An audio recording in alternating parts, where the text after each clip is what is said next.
ಪಾಳು ಬಿದ್ದ ಗಾಜಾ ಮೇಲೆ ಡೊನಾಲ್ಡ್ ಟ್ರಂಪ್ ಕಣ್ಣು.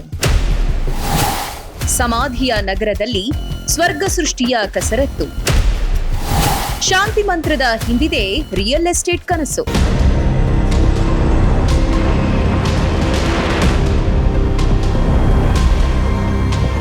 ಅಸ್ತಿತ್ವವನ್ನೇ ಕಳೆದುಕೊಂಡಿರುವ ನಗರ, ಪಾಳು ಬಿದ್ದಿರುವ ಕಟ್ಟಡಗಳು, ಅದರ ಮಧ್ಯದಲ್ಲಿ ಜೀವ ಭಯದಿಂದ ಓಡಾಡ್ತಾ ಇರೋ ಜನ, ಸಮಾಧಿಯಂತೆ ಕಾಣ್ತಿರೋ ಗಾಜಾ ನಗರ.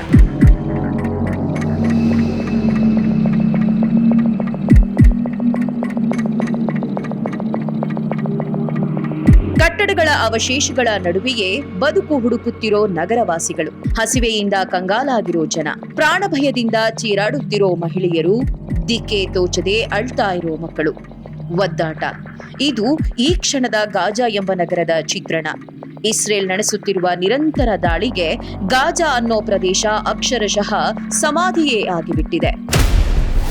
ಪಾಳು ಬಿದ್ದ ನೆಲದಲ್ಲಿ ದುಡ್ಡು ಮಾಡುವ ಹುನ್ನಾರ. ಡೊನಾಲ್ಡ್ ಟ್ರಂಪ್ ಅಳಿಯನ ಕೈಗೆ ಶವಾಗಾರ.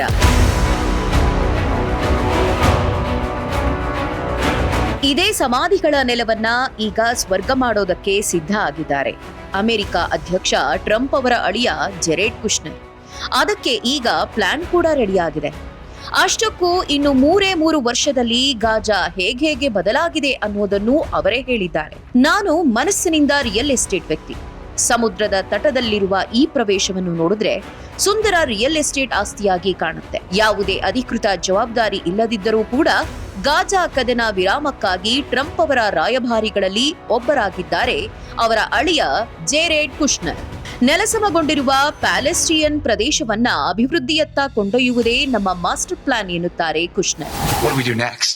How do you implement peace? And as you guys know, peace is a different deal than a business deal because you're changing a mindset. We want to use free market economy principles. A lot of what President Trump spoke about that he's doing in America, we want to bring the same mindset and the same approach to a place like Gaza to give these people the ability to thrive and have a good life. And we've developed ways to redevelop Gaza. Gaza, as President Trump's been saying, has amazing potential.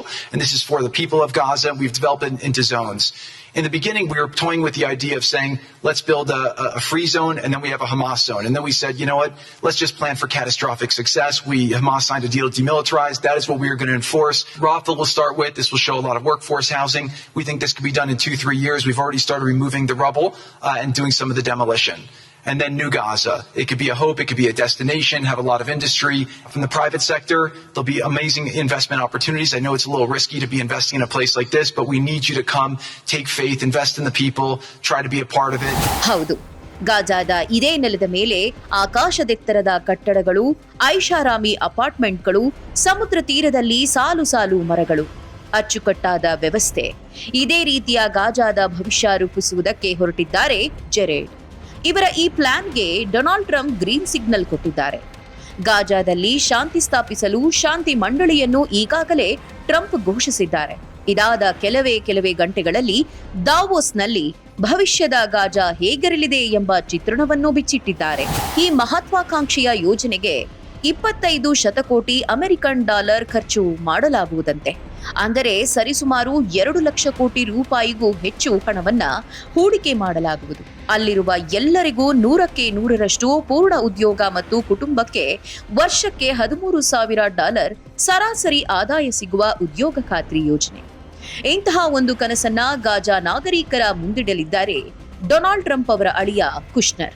ಈ ವಿಶೇಷ ಪ್ರಾಜೆಕ್ಟಿನ ಇನ್ನೊಂದು ವಿಶೇಷತೆ ಏನಂದ್ರೆ, ಸದಾ ಹಾವು ಮುಂಗುಸಿಯಂತೆ ಕಿತ್ತಾಡೋ America ಅಧ್ಯಕ್ಷ Trump ಮತ್ತು Russia ಅಧ್ಯಕ್ಷ ಪುಟಿನ್ ಇವರಿಬ್ಬರೂ ಇಲ್ಲಿ ಒಂದಾಗ್ತಾ ಇದ್ದಾರೆ. ಉಕ್ರೇನ್ ಯುದ್ಧದ ಹಿನ್ನೆಲೆಯಲ್ಲಿ ಪಾಶ್ಚಿಮಾತ್ಯ ದೇಶಗಳು ರಷ್ಯಾದ ಮೇಲೆ ಹೇರಿದ ನಿರ್ಬಂಧಗಳಿಂದಾಗಿ ರಷ್ಯಾದ ಅನೇಕ ವಿದೇಶಿ ಆಸ್ತಿಗಳು ಫ್ರೀಸ್ ಆಗಿವೆ. ಈಗ ಈ ಸ್ತಬ್ಧಗೊಂಡ ಆಸ್ತಿಯಿಂದಲೇ $1 ಬಿಲಿಯನ್ ಹಣವನ್ನು ಗಾಜಾದಲ್ಲಿ ಶಾಲೆ, ಆಸ್ಪತ್ರೆ ಮತ್ತು ಮನೆಗಳ ನಿರ್ಮಾಣಕ್ಕೆ ಬಳಸಲು ಪುಟಿನ್ ಸಿದ್ಧವಿದ್ದಾರೆ ಅನ್ನೋ ವಿಚಾರ ರಷ್ಯಾದ ಮೂಲಗಳಿಂದ ಕೇಳಿ ಬರ್ತಾ ಇದೆ. ಒಟ್ನಲ್ಲಿ ಟ್ರಂಪ್ ಗಾಜಾಗೆ ಹೊಸ ರೂಪ ಕೊಡುವುದಕ್ಕೆ ಹೊರಟಿದ್ದಾರೆ. ಇದು ಇವರ ಬಹುದಿನದ ಕನಸು ಕೂಡ ಆಗಿದೆ. ಇದೇ ಕನಸನ್ನ ಬಂಡವಾಳ ಮಾಡಿಕೊಂಡು ಟ್ರಂಪ್ ಕೋಟಿ ಲಾಭದ ಲೆಕ್ಕಾಚಾರವನ್ನು ಮಾಡ್ತಿದ್ದಾರೆ ಅನ್ನೋದು ಎಲ್ಲರಿಗೂ ಗೊತ್ತು. ಆದರೂ ಗಾಜಾಗೆ ಸ್ವರ್ಗದ ರೂಪ ಸಿಕ್ಕಿದೆ ಅನ್ನೋ ಖುಷಿ ಎಲ್ಲರಿಗೂ ಇದೆ.